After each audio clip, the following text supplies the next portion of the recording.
우리 계속해서 칼빈주의 5대 강령을 이제 오늘 네 번째 시간 함께 살펴보는데요. 자, 기억을 한번 살려봤으면 좋겠습니다. 첫 번째 주제가 뭐였죠? 화면에 보시면 전적 타락. 우리가 기분은 좀 나쁠지 몰라도 인간적으로 내가 그 정도야?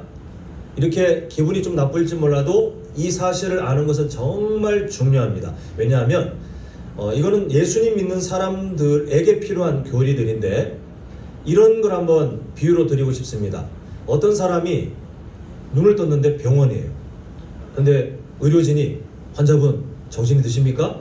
하면서 설명을 하는데 자기가 이전에 어떤 상황이었는데 지금 의식이 돌아왔는지를 전혀 모르고 그냥 눈 떠가지고 안녕히 계세요 하고 나오는 사람과 그 의료진이 설명하기를 환자분이 교통사고를 당했는데 지금 한 달 동안 의식이 없다가 겨우 지금 다시 살아났습니다. 정말 기적입니다. 이랬을 때 그 사실을 알게 된 사람은 자신이 지금 의식을 찾고 깨어났다는 것이 얼마나 감사하겠어요. 그죠? 얼마나 다행이겠어요. 그러니까 전적 타락은 우리를 기를 죽이는 그런 교리가 아니라 예수님 믿고 구원받은 사람이 알고 보니 성경적으로 뭐라고 알려주는 거예요? 뭐 별것 아닌 그런 문제가 있는데 그냥 그 문제 생각하지 마시고 당신은 천국 갈 겁니다. 이게 아니라 전적 타락. 하나님 앞에 완전히 범죄하여 하나님과의 관계가 약간 이어진 게 아니라 완전히 끊어졌던, 그래서 무엇을 해도 하나님 앞에 무능력하고 뭘 해도 스스로 답을 찾을 수 없는 그렇게 절망, 그리고 그 결과는 하나님 앞에서 죄에 대한 대가를 지불받아 영원한 벌을 받을 수밖에 없는 존재였는데 그런 내가 구원받았다고? 이걸 확인하고 감사하는 게 전적 타락의 내용이었어요.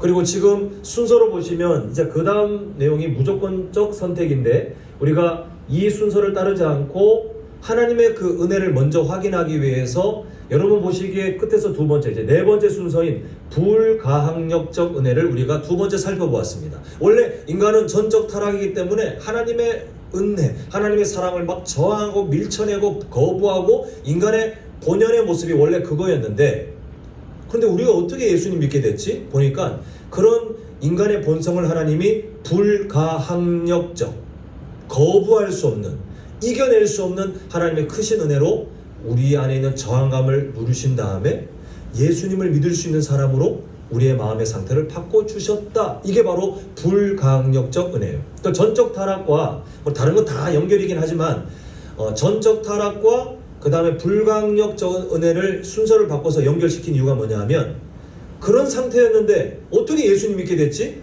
하나님께서 불가항력적 은혜로 우리의 마음을, 그 저항감을, 그 죄의 강력한 본성을 억누르시고 예수님 믿게 해주셨구나. 이 은혜를 알게 하기 위해서 순서를 바꾼 겁니다.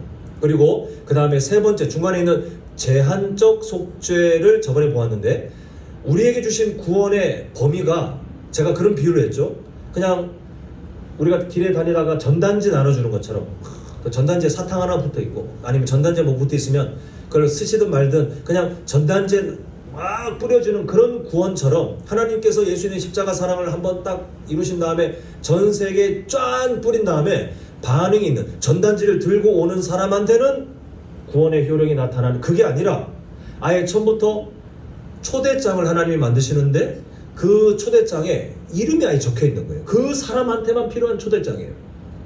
그 사람한테만 효력이 있는 초대장이에요. 그 초대장을 다른 사람한테 주면 의미가 없잖아요. 그죠? 근데 하나님께서는 성경을 보니까 창세 전부터 구원의 초대장을 작성하셨는데 권혁규. 또 성도님들에게 주신 구원에는 성도님들의 이름을 다 적어주세요. 그냥 대충 여수시에 사는 그냥 대략 연령대 뭐 50대 60대 나이들 중에 이렇게 아니라 아예 그 사람의 이름을 딱 집어서 그 사람을 위해 예수님이 십자가에서 죽으셨고 예수님께서 흘리신 보혈의 범위를 보니까 딱 그 사람한테만 효력이 있도록 하나님이 구원을 만들어 가셨구나. 이게 제한적 속죄였습니다. 이제 오늘은 순서상으로는 두 번째지만 우리는 이제 오늘 네 번째 시간 무조건적 선택, 성경이 말하고 있는 구원의 단계에서 무조건적 선택이 무엇인지를 좀 살펴보도록 하겠습니다. 지금 쭉 설명드린 것처럼 잠시 한번 내용을 기억한 것처럼 인간은 전적으로 타락해서 하나님 앞에 어떻게든 구원을 누릴 수 없는데, 근데 예수님 믿게 된 사람이 돌아보니 내가 전적 타락이었고, 그리고 나는 하나님의 불강력적 은혜로 내가 구원받게 되었고, 또 내가 누리고 있는 그 구원의 범위를 보니까 아무에게나 뿌린 게 아니라 나를 위한 구원이었네? 그런데 그 은혜에 대해서 좀 더 우리가 자세하게 들여다보게 되는데요, 그때 분명해지는 사실이 뭐냐 하면 구원이란 하나님의 선택에서 비롯된다는 사실입니다. 우리가 누리고 있는 구원은 출발점이 누구의 선택이라는 거예요? 내가 예수님 믿기로 했는데요, 내가 친구가 전도할 때 그래 교회 한번 가봐 이렇게 했는데요, 성경은 그렇게 말하지 않고 있더라는 겁니다. 이걸 알아야 성경이 우리에게 말하는 하나님의 주권을 이해할 수 있는데, 이걸 흐릿하게 알면 내가 예수 믿은 거예요. 내가 한 거예요. 내가 기독교라는 종교를 선택한 거예요. 불교도 갈 수 있고 천주교도 갈 수 있고 내가 뭐 다른 이단도 갈 수 있는 나에게 그 특권, 나에게 선택의 자유가 있는데, 내가 그날 한번 내가 마음을 너그럽게 써서 기독교에 와서 지금까지 내가 좀 다니고 있네, 이게 아니라 성경은 우리에게 말씀하기를 화면에 있는 내용 그대로예요. 구원은 누구의 선택에서 비롯됐습니까? 하나님의 선택에서 비롯되어서 그 선택을 하나님이 이뤄가시면서 불강력적 은혜로 원래 우리에게 있는 그 전적 타락에서 막 시작되는 그 강력한 정한감을 하나님이 누르신 다음에 예수님 믿을 수 있도록 하셨구나를 우리는 성경에서 발견하게 됩니다. 이때 하나님께서 이뤄가시는 구원에 인간이 뭘 할 수 있는 조건이 아무것도 없다고 성경은 말씀하고 있어요. 왜냐하면 전적 타락이라. 인간이 구원에 도달할 수 있는 방법이 아무것도 없어요. 물론 구원의 단계 중에 조건이 없는 것은 아닙니다. 우리가 영생을 얻는 것은 누구를 믿는 것만 통해서 가능하죠? 예수 그리스도를 믿는 그 조건은 맞아요. 그런데 우리 입장에서, 전적 타락이었던 인간의 입장에서 하나님이 준비하신 구원에 도달할 수 있는 그를 충족할 수 있는 조건을 우리가 뭔가 갖고 있느냐? 없다라는 거예요. 왜냐하면 하나님께서 구원의 조건을 딱 설정하셨는데, 머리 좋은 사람만 이라면 이 중에 혹시 구원받을 수 있는 분이 계실지 모르겠습니다. 저는 아닌 것 같아요. 아니면 하나님께서 지금 갖고 있는 자산 다 합쳐서 한 10억 이상의 사람을 내가 구원하겠다, 이 중에 계신 분이 모르겠습니다. 구원받을 수 있는 분들이 계실 것 같아요. 근데 저는 아니에요. 이렇게 하나님께서는 구원의 조건을 인간이 할 수 있는 거, 또 누구는 못하는 거 이렇게 하지 않고 다 인간 그 어떤 조건도 다 없애고 예수 그리스도를 믿는 것이라고 하긴 했지만, 이조차도 성경을 보니까 우리가 한 것이 아니었더라는 거예요.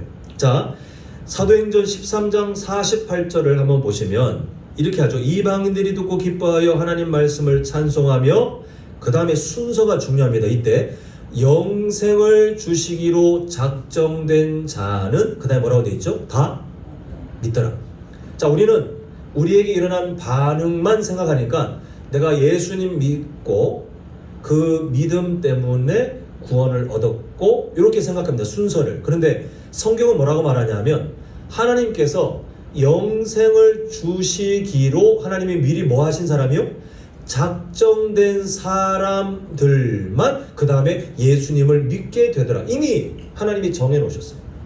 이게 매우 매우 중요합니다. 하나님께서 영생을 주기로 작정된 사람들이 있는데, 그 사람들에게 하나님께서 예수님 믿을 그 권한, 그 마음을 허락하셨다라고 말씀하고 있어요. 결국 성도님들이 저번 시간에 설명드린 내용이지만 오늘 다시 한번 마음속에 딱 새게 될 게 뭐냐면, 믿음의 순서를 보니까 하나님의 선택이 있고 난 다음에 우리에게 믿음을 선물로 주셨다. 그래서 우리가 뭔가 과시하거나 내가 기독교라는 종교를 선택했다거나 이런 착각에 빠질 여지가 아무것도 없어요. 하나님이 선택하신 사람에게만 연결되어 믿음을 선물로 주셨다, 이렇게 말씀하고 있습니다. 자, 하나님께서 무조건적인 그 선택을 우리에게 설명할 때 사도 바울이 인용한 구약의 사건이 있습니다. 로마서 9장 11절 한번 보시면, 그 자식들이 말하는데 이삭의 자식인 에서와 야곱을 생각하시면 됩니다. 보면 무슨 선이나 악을 행하지 아니한 때에 택하심을 따라, 이미 태어나기 전부터 하나님이 누구를 선택하셨죠? 에서와 야곱 중에 누구를 하나님께서 여자의 후손이라고 약속하신 예수 그리스도를 예비할 사람으로 정하셨습니까? 에서와 야곱 중에? 근데 지금 뭘 말하고 있냐면 태어나기도 전에 뭔가를 해가지고 에서가 뭐 이러이러했기 때문에, 아니면 야곱이 이러이러했기 때문이라고 한다면 그 사람의 행실 때문에 하나님이 야곱을 선택했구나라고 해석할 수 있겠지만, 사도 바울이 말하는 바가 뭐냐면요, 하나님의 선택은 에서와 야곱이 출생하기도 전에 하나님께서 선택하셨다, 지금 이렇게 말을 하고 있습니다. 그래서 12절에 보니까 리브가에게 이르시되 큰 자가 어린 자를 섬기리라. 왜 하나님 이렇게 하셨죠? 하나님의 마음이라는 거예요. 태중에서 누가 더 잘나서 뭔가를 했기 때문에, 아니, 아무런 에서나 야곱이 뭔가를 한 게 없어요. 뭔가를 한 게 없어요. 그런데 하나님이 그렇게 작정하셨다, 선택하셨다라고 말을 하고 있습니다. 결국 이 진리는 하나님께서 누군가를 하나님의 주권을 따라, 하나님의 마음을 따라 선택하셨다, 누구는 선택하지 않으셨다, 이 진리는요, 누구에게 의미가 있는 교리이냐 하면 이미 예수님 믿고 구원을 누리고 있는 사람들에게 의미 있는 그런 교리예요. 만약에 이거를 그렇지 않은 접근으로 해서 하나님 앞에 왜 이 사람을 선택하지 않았죠? 라고 따지거나, 아니면 우리가 하나님을 비난하거나 할 수 있는 권한이 인간에게는, 왜냐하면 다 전적 타락이기 때문에 모두가 하나님 앞에 영원한 벌을 받아도 할 말이 없는 그런 상태인데 따질 만한 이유가 없어요. 그냥 이 교리는 왜 선택 안 했습니까? 이 내용을 말하는 것은 우리에게는 지금 그럴 여유가 없어요. 구원받은 사람이 이 교리를 생각하는 이유가 뭐냐 하면 이렇게 생각하는 겁니다. 내가 구원받았는데 나에겐 아무런 자격이 없었다고? 근데 왜 하나님이 나를 선택하셨지? 여기에 필요한 교리예요. 하나님이 왜 나를 구원하셨지? 그 많은 사람들 중에 누군가는 그렇게도 머리가 좋고, 누군가는 선행을 많이 하고, 누군가는 뭐 공부도 잘하고, 누군가는 나보다 더 재산이 많고, 사람들이 정말 추앙할 만한 여러 사람들이 있지만, 그런 사람들 중에 여러 사람들이 선택받지 못하는데 왜 나처럼 세상에서 자랑할 것이 없는 나를 선택하셨지? 왜 나를 구원하셨지? 그때 이 무조건적 선택 교리가 필요하고요. 그때 하나님의 답은 단호합니다. 그냥 내가 너를 사랑해서. 하나님이 그렇게 대답을 하고 계시는 거예요. 자, 우리가 계속해서 한번 이 무조건적 선택이 주는 그 은혜를 살펴볼 텐데, 로마서 9장 15절을 먼저 보겠습니다. 우리 한번 같이 한번 읽겠습니다. 시작. 내가 긍휼히 여긴 자를 긍휼히 여기고 불쌍히 여긴 자를 불쌍히 여기라 하셨으니. 네, 우리가 이미 앞서 본 주제처럼 전적 타락과, 그리고 그런 전적 타락인 상태에 있는 바로 우리 자신을 하나님께서 불강력적 은혜로 구원하기로 마음을 바꾸셔서 우리가 예수님 믿을 수 있는 그런 마음의 상태가 되도록 하셨다, 이렇게 보았잖아요. 그러니까 원래 죄로 오염된 인간, 좀 더 정확하게 말하면 원래 죄로 오염되어 태어났던 저는, 또 성도님들 한 분 한 분은 스스로 하나님의 긍휼을 얻어낼 방법, 자격이 전혀 없었다라고 말씀하고 있습니다. 그러므로 방금 읽은 15절에서 지금 말씀하고 있는 하나님의 긍휼을 받는 삶, 하나님께서 긍휼히 여겨주시는 그 삶은요, 우리가 뭔가를 얻어낸 게 아무것도 없어요. 우리가 이 긍휼을 받아낼 어떤 자격도 없어요. 그런데 결과를 보니 이미 하나님의 긍휼을 내가 받았네? 이겁니다. 하나님의 긍휼을 받을 자격이 없는데 하나님의 긍휼을 받았네? 여기에 대해서 하나님께서 하시는 말씀이 뭐냐 하면 16절입니다. 그런즉 원하는 자로 말미암음도 아니요 다른 박질하는 자로 말미암음도 아니요, 그 다음에 뭐라고 말씀합니까? 오직 긍휼히 여기시는 누구의 마음이요? 하나님의 그 마음으로 말미암은 거예요. 하나님의 그 마음, 하나님의 결정, 내가 긍휼히 여길 거야, 내가 너를 긍휼하게 볼 거야, 내가 너를 사랑해 줄 거야, 내가 너를 구원해 줄 거야 라고 선택하신 하나님의 마음 때문이지, 우리가 뭔가를 갖고 있거나 뭔가를 노력해서 하나님의 긍휼을 얻어낼 확률은 0% 100%였다라고 성경은 우리에게 말씀하고 있습니다.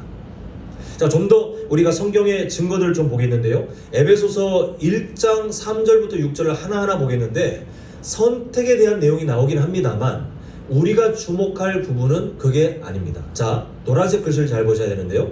찬송하리로다 하나님 곧 우리 주 예수 그리스도의 아버지께서 뭐를 통해 뭐라 하셨다 이거예요. 지금 보니까 하늘에 속한 모든 신령한 복을 누구에게 주셨어요? 예수님 믿는 주셨는데 노란색 글씨가 뭐라고 되어 있죠? 그리스도 안에서. 이 표현을 잘 보셔야 됩니다. 그 다음에 4절도 똑같이 나와요. 자, 곧 창세 전에, 자, 노란색 글 지나가고 우리를 택하사, 지금 우리가 보고 있는 무조건적 선택의 그 교리죠. 우리를 택하사 우리로 사랑 안에서 그 앞에 거룩하고 흠이 없게 하시려고 하나님이 이미 준비하셨는데 누구 안에서요? 그리스도 예수 안에서. 자, 5절 또 나옵니다. 표현이 약간은 달라졌지만 마찬가지죠. 그 기쁘신 뜻대로 우리를 예정하사 지나갑니다. 그 다음에 자기의 아들들이, 여기는 자녀라고 생각하시면 됩니다. 우리가 하나님의 자녀가 되도록, 원래는 하나님과 우리가 단절되는데 얼마나 단절됐냐면 우리가 하나님과 싸운 존재처럼 성경이 말씀하고 있어요. 하나님과 싸운 존재, 우리가 하나님 앞에 그렇게 적극적으로 거절하는 그런 존재였는데 예수 그리스도의 보혈로 우리의 관계가 어떻게 바뀌었냐 하면 하나님과 화목하여, 여기서 화목하여서 더 나아가 5절 끝에 있는 것처럼 하나님의 자녀가 되는 특권, 우리를 입양하셨어요. 그런데 또 노란색 글씨 뭐라고 됐습니까? 예수 그리스도로 말미암아. 지금 3절 4절에 반복된 내용과 같은 말이에요. 예수 그리스도 안에서. 그조차도 예수님을 통해서 이루셨어요. 자, 마지막 6절 똑같습니다. 그가 사랑하시는 자, 예수님이죠. 예수님 안에서 그 다음에 뭘 하셨다는 겁니까? 우리에게 거저 주시는 바 그의 은혜의 영광을 찬송하게 하려는 것이라. 우리의 삶이 그냥 하나님과 대면대면하고 의미 없는 것이 아니라 이제는 우리가 바뀌어졌어요. 하나님 앞에 적극적으로 은혜를 저항하고 부정하고 하나님과 그렇게 진노의 자식으로 우리의 범죄를 통해 하나님과 싸운 존재처럼 살았던 우리가 이제는 바뀌어져서 하나님의 자녀가 된 다음에 그 다음에 어떤 능동적인 삶을 살아가냐면 그의 은혜의 영광을 찬송하며 이 세상을 사는 거예요. 누군가 우리를 보면 툭 건드리면 예수 그리스도의 은혜입니다. 누가 우리를 툭 건드리면 하나님께서 무조건적으로 선택하셔서 그래요. 우리가 그 은혜를, 그 영광을 찬송하며 드러내며 그렇게 사랑하는 존재로 하나님이 우리를 사용하셨는데, 자, 지금 공통적인 말이 뭐였죠? 3절, 4절, 5절, 6절에 하나님의 구원의 단계들, 우리에게 적용하신 구원의 단계들을 보니까 누구 안에서요? 그리스도 예수 안에서. 이게 왜 들어가 있냐 하면 우리가 지금 누리고 있는 그 구원의 은혜들, 성경의 진리들을 우리가 지금 몇 대 교리 이렇게 해서 전적 타락, 무조건 전성대, 제한속죄, 또 지금 우리가 저번에 보았던 불강력적 은혜, 그리고 마지막 우리가 다음 주에 볼 성도의 견인, 이런 내용들을 보았는데 다 누구 안에서 이루어지는 일입니까? 예수 그리스도 안에서. 이 표현이 왜 들어가 있냐면 의심할 바가 없으니까 걱정하지 말라는 거예요. 예수님께서 하신 일이 뭡니까? 지금 우리가 아무리 미련해도요, 아무리 머리가 나빠도 하나님의 아들이신 그분이 우리를 일이 아니라 나를 살리려고 굳이 이 땅에 피조물로 나타나서 그 고난의 과정들, 그 비참한 과정들, 그 하나님이 안 해도 되는 그 과정들을 다 겪으신 다음에 특히 십자가에서 내가 지은 죄, 앞으로 지을 죄까지 십자가에 하나님의 진노를 대신 받아 처절하게 그 죽음을 당하셨던 그 예수님을 딱 우리에게 보여주시면서 하나님이 하시는 말씀이 뭐냐면요, 내 아들 예수가 너를 통해 너에게 베푼 그 사랑이 너무 명확한데 구원의 모든 단계가 너를 사랑하여 생명을 던진 내 아들 예수 안에서 다 이루어졌으니 뭐가 의심되냐, 뭐가 걱정되냐. 이게 하나님의 우리에게 주시는 위로의 말씀이에요. 수많은 걱정들, 악한 마귀가 우리에게 구원의 그 은혜를 잊어버리도록 우리를 끊임없이 유혹하고 겁을 주고 우리가 흐리멍텅하게 살도록 할 때 하나님께서 오늘 에베소서 1장 3절에서 6절까지 말씀을 통해서 주시는 말씀은 너를 위해 죽었던 내 아들 예수 안에서 너희가 선택되었고 예수 안에서 부름을 받았고 예수 안에서 너희들은 지금도 나의 은혜를 찬송하는 자로 살게 되었으니 내 아들 예수만 보면 뭘 의심하니? 뭘 걱정하니? 이게 바로 하나님께서 우리에게 주시는 확신이에요. 확신. 그리고 결국 우리는 걱정할 것도 없고 의심할 것도 없고 너무 명확해요. 아, 예수님이 그런 분이신데 그 예수 안에서 나에게 주어지는 구원이 정말 치밀하게 단계 단계 나에게 적용되었구나. 우리는 그 은혜를 기억하고 평생 감사해도 시간이 모자란 그런 존재입니다.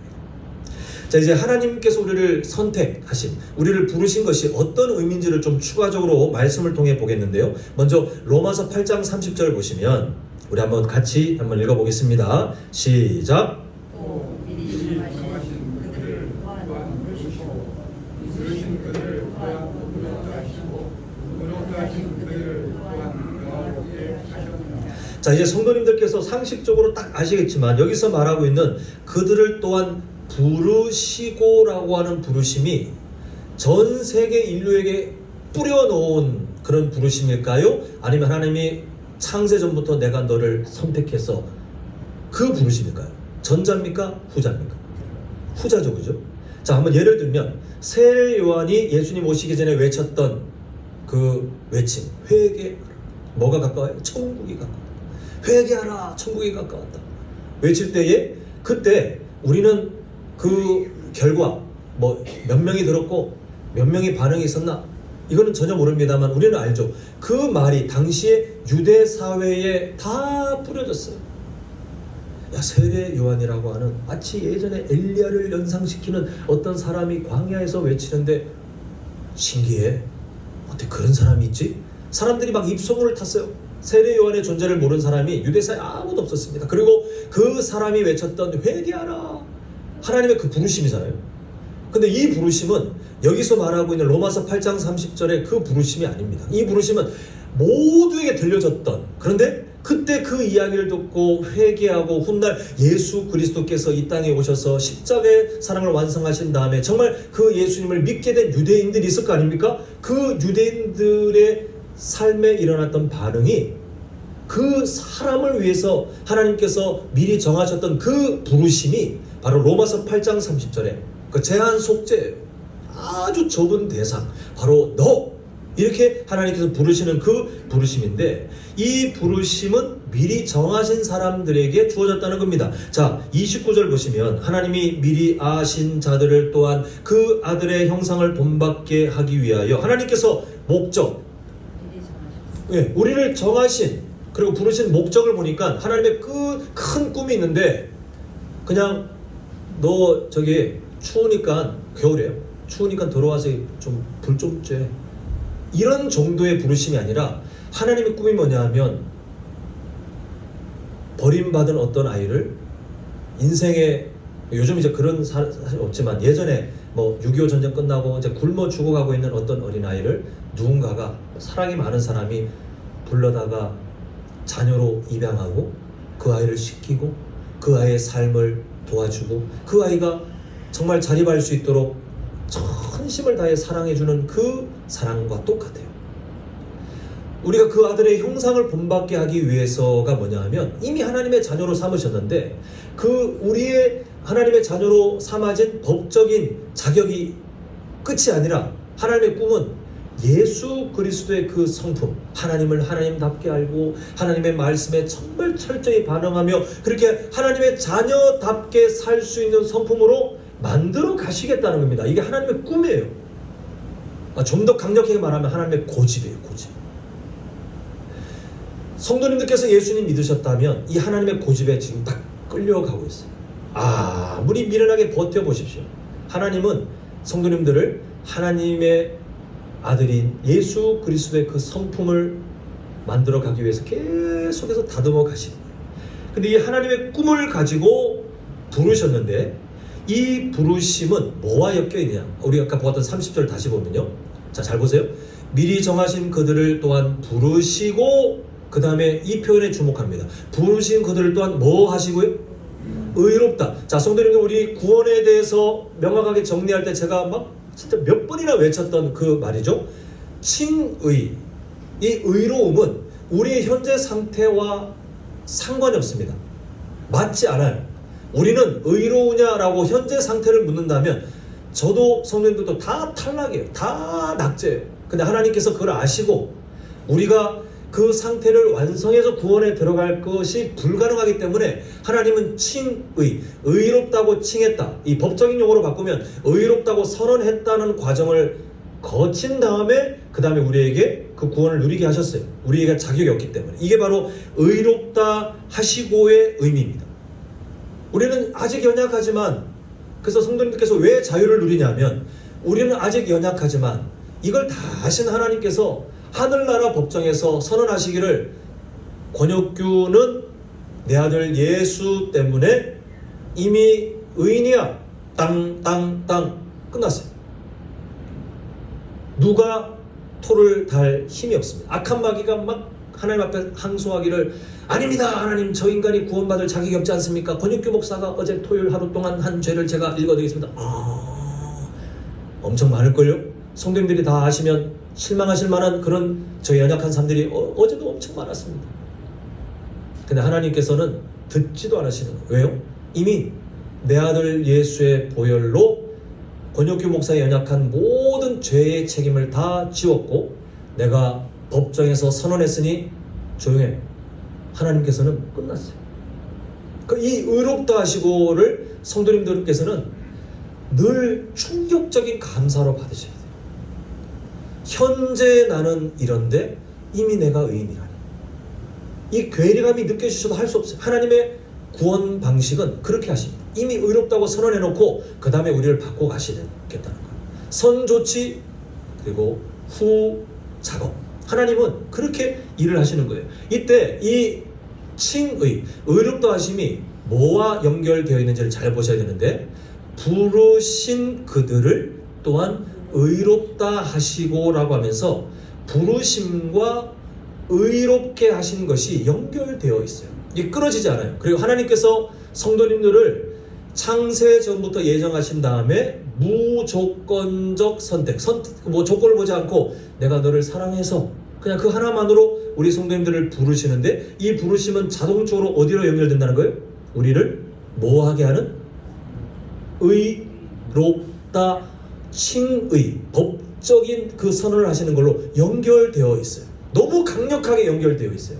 그런데 하나님께서 주시는 그 말씀을 보면 로마서 3장 28절을 제가 보여드립니다. 보면 이렇게 말씀하죠. 그러므로 사람이 의롭다 하심을 얻는 것은 우리가 칭의, 우리의 상태 말고요.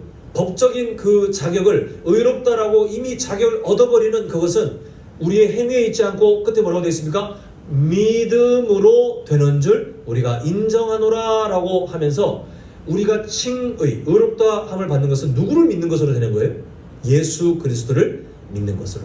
자, 그래서 제가 이거를 한번 정리해봤습니다. 보시면 부르심과 칭의가 연결되죠. 부르심은 의롭다 하심, 이게 연결되는데 그러나 성경의 가르침을 또 하나 덧붙이면 이 의롭다 하심은 뭐를 통해서 얻어지는 거예요? 예수 그리스도를 믿음으로. 그래서 성도님들, 이 부르심의 의미가 뭐냐면요, 오늘 우리가 무조건적 선택을 보고 있는데 이 선택은 부르심이라는 단어로 지금 바꾸어서 제가 설명드리잖아요. 성도님들께서 딱 기억하시기를 하나님께서 나를 부르셨어? 그럼 자동적으로 우리가 의롭게 되었다고 성경은 말씀하고 있는데 그 의롭게 되기 위해서는 반드시 괄호 안에 있는 뭐가 필요한 거예요? 그럼 이 믿음은 내가 갖고 있는 거예요? 아니면 원래 없었는데 하나님이 주신 거예요? 그렇죠. 이걸 꼭 기억하셔야 돼요. 그래야 내가 예수님을 믿었네 라고 나의 어떤 선택, 나의 주권이 있는 것처럼 내가 어떤 노력을 한 것처럼 우리가 착각할 여지가 여기서 사라집니다. 하나님이 나를 부르셨는데 의롭다 하심이 자동으로 연결되네? 근데 로마서 3장 28절을 보니까 이 의롭게 되는 것은 반드시 예수님을 믿는 것으로 되는데 하나님은 이걸 다 한 묶음으로 만들어서 나를 부르실 때 나에게 예수님 믿을 수 있는 믿음을 주시고 그 믿음을 통하여 나를 의롭다라고 법정에서 선언해 버리셨구나. 하나님 감사합니다.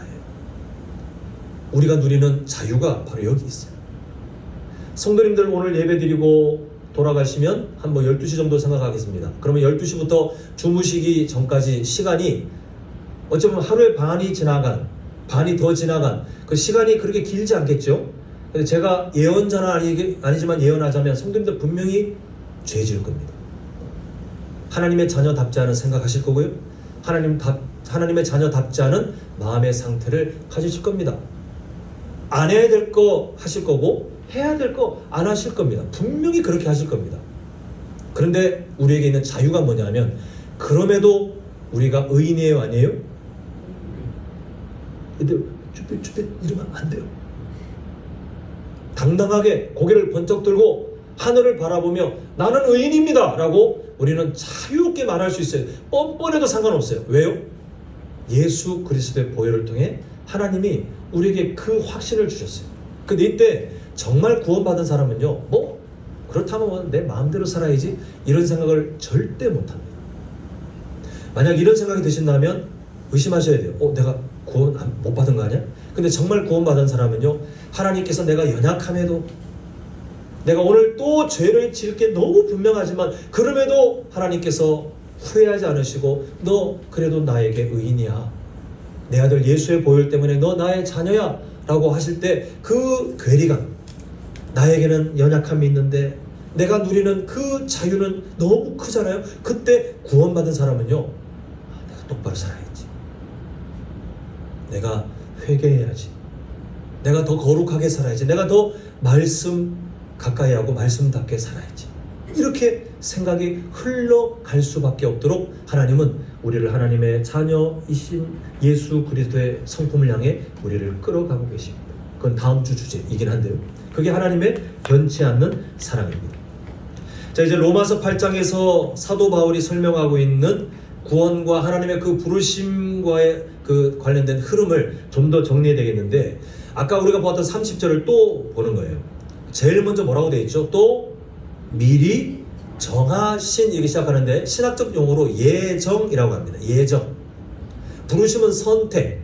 이 신학 용어를 그냥 정리하자면 미리 정하심은 예정, 부르심은 뭐라고요? 선택. 오늘 제목처럼 무조건적 선택의 선택인데, 이 예정은 칭의로 연결되잖아요. 미리 정하셨고 선택이 일어나고 그 다음에 칭의, 의롭도 하시고, 그리고 이때 우리가 보았던 전적 타락 두 번째 시간 뭐였죠? 불가항력적인 은혜로 우리를 구원하시는 그 하나님의 은혜가 이때 작용되는 거예요. 예정하셨고 우리를 부르실 때, 그때 우리에게 원래는 죄의 본성을 갖고 있는 인간답게 아주 강력하게 하나님의 사랑과 선택을 저항할 존재였으나 하나님께서 불가항력적 은혜로 우리의 그 저항감을 누르시고 우리에게 믿음 주시고 예수님을 믿게 하셔서 하나님이 밥상 다 차려놓은 다음에 그 다음에 선언하시기를 내 아들 예수를 권혁규가 믿었으니 이제 권혁규는 나의 자녀요, 그리고 하늘나라 법정에서 의인이다, 땅땅땅, 이렇게 그 과정이 흘러가도록 하시는 겁니다. 결국 하나님께 부르심을 받은 사람은 단 한 명도 예외 없이 의로움을 누리게 되어 있다는 거예요. 하나님이 그렇게 분명하게 구원의 일들을 이루어 가시는 거예요. 이때 겸손하신 성도님께서 자신의 연약함을 보면서 그게 가능해?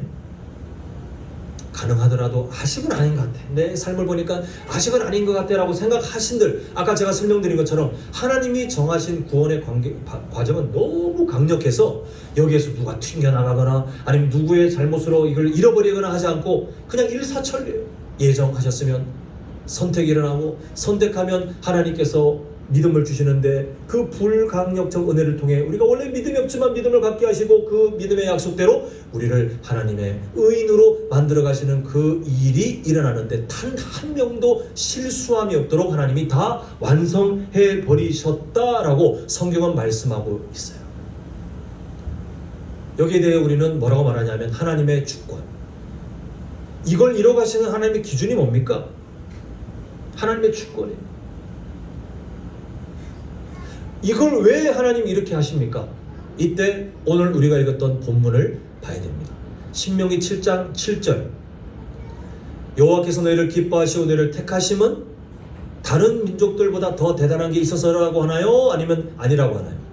오히려 이스라엘을 택하신, 지금 우리는 이제 영적 이스라엘에 소속되잖아요. 과거 하나님이 이스라엘을 창조하셨는데, 그들을 부르셨는데, 하나님의 구원을 누리게 된 우리 현재 영적인 이스라엘, 우리의 혈통이 이스라엘 민족은 아니지만 하나님 나라의 그 백성의 일원으로 우리를 부르신 그걸 보니까 하나님의 마음이 내가 너희를 택함은 이 세상에서 다른 민족보다 뭔가 대단해서가 아니야. 오히려 너희들 세상으로 보면 너희들 부족한 거 참 많아.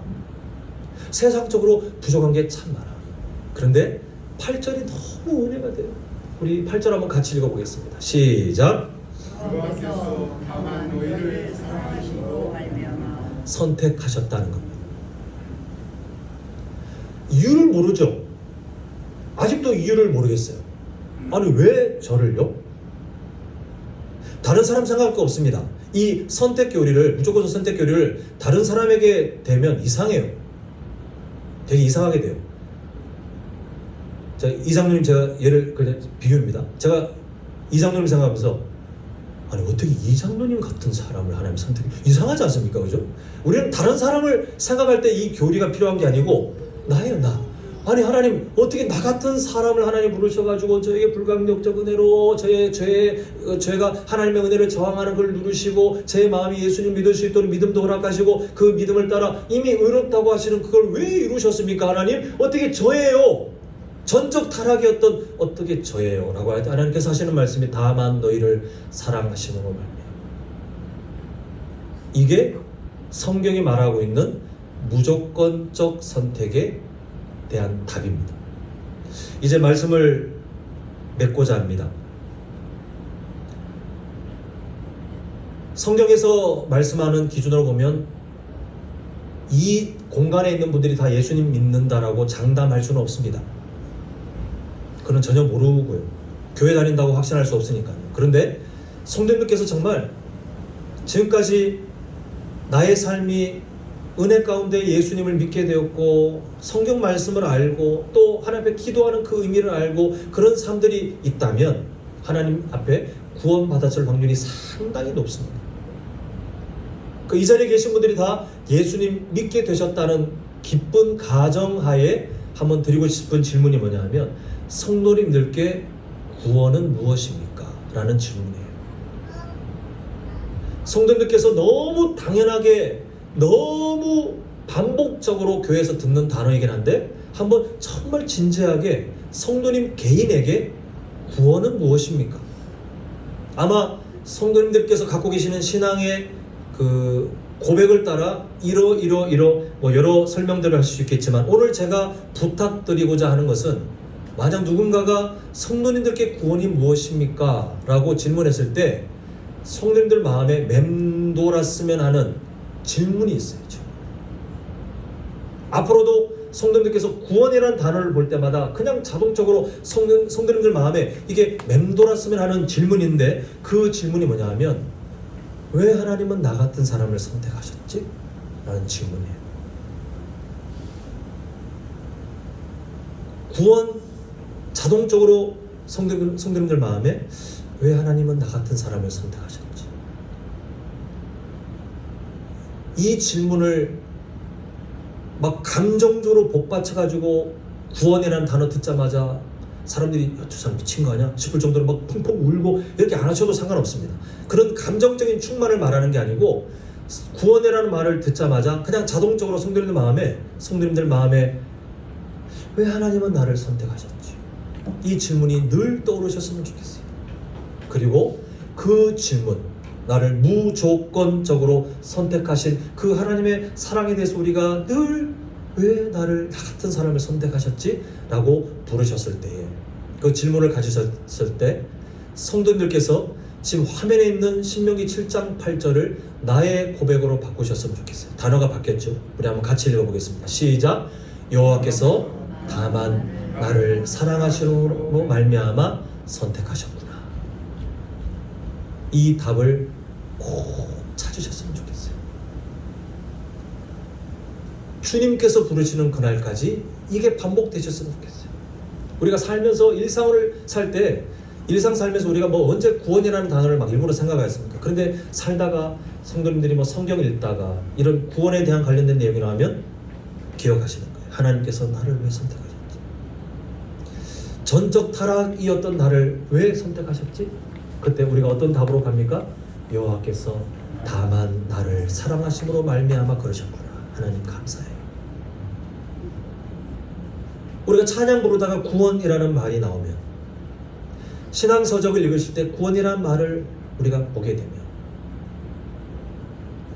하나님이 왜 나를 선택하셨지? 여호와께서 다만 나를 사랑하심으로 말미암아. 이 답을 평생토록 반복하여 확인하셨으면 좋겠어요. 그래야 제가 전적 타락 그 주제를 말씀드릴 때 설명드린 것처럼 우리는 구원을 제대로 이해할 때 그때 진짜 감사가 시작되고 그때 정말 찬양의 가사들이 의미가 있고 그때 정말 내 삶의 헌신이 시작돼요. 구원의 의미를 그 성경적인 해석들을 전혀 모르고 그냥 대략적으로 내가 예수님 믿었으니 뭐 천국 가는 거 아니야? 이게 흐리멍텅하게 하는 사람들은 기도의 깊이도 없고요. 찬양도 깊어질 수도 없고요. 왜냐하면 아까 처음에 도입에서 제가 설명드린 비유처럼 눈을 떴는데 의료진이 환자분 정신이 드세요? 근데 그 앞에 어떤 일이 있었는지 모르는 사람은 감사가 없겠지만 환자분이 교통사고 당했는데 하마터면 죽을 뻔했는데 의식을 한 달 이상쯤 못 찾았는데 지금 기적적으로 살아났습니다. 이 사실을 알면 감사가 일어나는 사람의 당연한 반응처럼 우리는 구원의 그 과정들을 정확하게 알면 알수록 진짜 삶의 예배자, 진짜 그리스도인으로 살 수 있기 때문에 그렇습니다. 여호와께서 다만 나를 사랑하심으로 말미암아 나에게 아무런 조건을 충족할 그런 능력이 없는데 내가 하나님의 자녀가 되었다니. 나는 이미 연약한데 아직도 연약한데 이미 의인으로 하나님이 선언해 주셨다니. 하나님 감사합니다.